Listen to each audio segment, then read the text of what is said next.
Dans cette vidéo, on va regarder l'organisation des répertoires de Tomcat.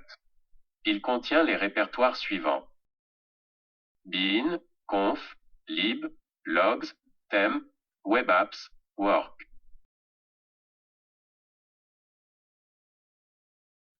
Le répertoire bin contient les commandes à exécuter, que ce soit sous Linux ou Windows. Par exemple, Startup et Shutdown, les fichiers de démarrage et d'arrêt de Tomcat. Le répertoire conf contient les fichiers de configuration de Tomcat.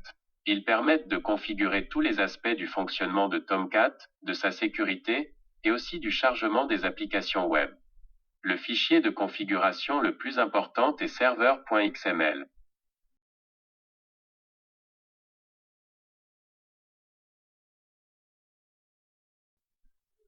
Le répertoire lib contient les librairies Java dont Tomcat a besoin pour fonctionner. Le répertoire logs contient les fichiers de journalisation de Tomcat. Ces fichiers se génèrent automatiquement une fois qu'on démarre Tomcat. Le répertoire theme contient les fichiers temporaires que Tomcat génère au cours d'exécution. Le répertoire web apps contient les applications web qu'on voudrait publier dans Tomcat. C'est le répertoire le plus important pour nous. Par défaut, il contient 5 applications. Doc contient les pages de documentation de Tomcat, également accessibles en ligne. Examples contient des exemples simples de servlets et de pages JSP. Host Manager et Manager contiennent l'application de gestion des applications web de Tomcat. Cette application permet de charger des applications web à chaud et de les visualiser dans une interface web. Root, racine des applications web chargées par défaut. Le répertoire Work est le répertoire de travail de Tomcat dans lequel, entre autres, les classes Java correspondant aux pages JSP sont créées et compilées. Maintenant, on peut essayer de changer le port de Tomcat. Pour cela, on va dans le répertoire conf.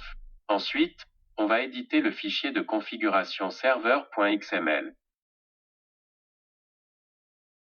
Dans ce fichier, on trouve d'abord le port par défaut, 8080. On le remplace par 8088. Après avoir sauvegardé le fichier, on va dans le répertoire bin pour démarrer Tomcat.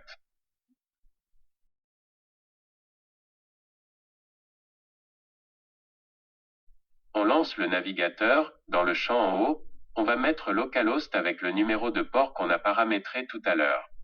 On s'aperçoit que la page web de bienvenue de Tomcat est bien affichée. Si on essaie avec le port par défaut, il n'y a rien qui s'affiche.